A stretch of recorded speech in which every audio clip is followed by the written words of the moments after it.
Hello বন্ধুরা, welcome to Sutapa's রান্নাঘর। আজ আমি তোমাদের লাউ ডাঁটা দিয়ে একটা নিরামিষ রেসিপি করে দেখাবো। সেটা তোমরা নিরামিষ দিনে খুব অনায়াসেই বানিয়ে নিতে পারবে। কোনো নতুন রান্না নয়, খুব সহজ একটি রান্না। তাহলে চলো রান্নাটা শুরু করা যাক। এখানে আমি এক আটি লাউ ডাঁটা কেটে ছোটো ছোটো করে টুকরো করে ধুয়ে নিয়েছি, আর নিয়েছি একটা বড় সাইজের আলু, এটা ডুমো ডুমো করে কেটে নিয়েছি। এখানে আমি তেল দিয়ে দিয়েছি 3 চামচ মতন। প্রথমে তেলে আমি বিউলির ডালের কয়েকটি বড়ি একটু লাল করে ভেজে তুলে নেব। তো দেখো বড়িটা ভাজা হয়ে গেছে, এবার তুলে নিচ্ছি। এবার ওই তেলের মধ্যেই দিয়ে দিচ্ছি একটা তেজপাতা, একটা শুকনো লঙ্কা, আর দিয়ে দিচ্ছি 5 ফোড়ন। এবার ফোড়নটা একটু ভেজে নেব, সুন্দর একটা গন্ধ বেরোলে পরে আমি প্রথমে আলুটা দিয়ে নেব। তো ফোড়নটা থেকে খুব সুন্দর একটা গন্ধ বেরোচ্ছে। এবার কেটে রাখা আলুগুলো দিয়ে দিলাম। আলুগুলো একটু লাল ভাজা করে নেব, আর দিয়ে দিচ্ছি একটু নুন। খুব বেশি আমি ফ্রাই করব না, একটু হালকা লাল করে ভেজে নেব। তো বন্ধুরা, এটা নিরামিষ দিনে খেতে খুবই ভালো লাগে। তোমরা একবার ট্রাই করে দেখতে পারো, আশা করি তোমাদের ভালো লাগবে। তো আলুটা দেখো অল্প ভাজা হয়ে গেছে, আমি সামান্য একটু হলুদ দিয়ে দিলাম, জাস্ট একটা সাদা কালার আসবে সেই জন্য জাস্ট একটুখানি হলুদ দিয়েছি, খুব বেশি নয়।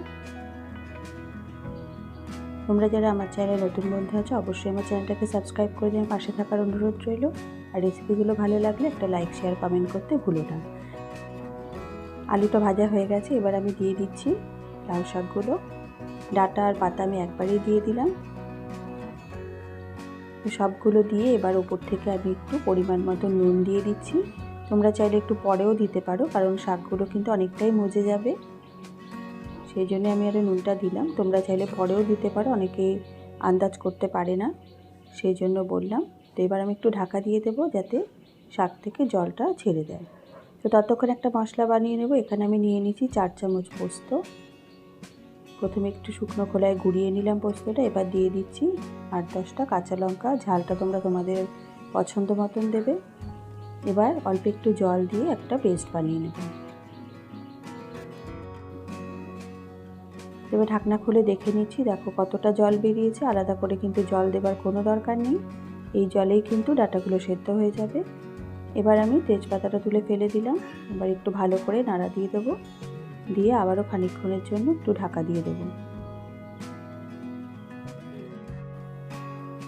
ভালো করে একটু নাড়াচাড়া করে আবার একটু ঢাকা দিয়ে দেবো। আর এখানে যে জলটা আছে, এই জলেই কিন্তু খুব ভালো করে সেদ্ধ হয়ে যাবে। তো তোমরা যারা পছন্দ করো একটু ভিজে ভিজে থাকবে সবজিটা, তারা একটু ভেজে ভেজে রাখতে পারো। তবে আমি এইটা একটু ড্রাই পছন্দ করি। তো দেখো খানিকক্ষণ পর আমি দেখে নিচ্ছি, ডাঁটাটা কিন্তু সেদ্ধ হয়ে গেছে আর অল্প অল্প একটু জল আছে। এই অবস্থায় আমি পোস্ত আর কাঁচা লঙ্কা বাটাটা মিশিয়ে দিলাম। এবার খুব ভালো করে শাকের সাথেও এটা মিশিয়ে নেব। একটুখানি জল দিয়ে দিলাম, মশলার বাটি ধোয়া জলটা। এবার খুব ভালো করে নাড়াচাড়া দিয়ে দিচ্ছি 1 চামচ চিনি ব্যালেন্সের জন্য, আর দিয়ে দিচ্ছি ভেজে রাখা বড়িটা গুঁড়ো করে।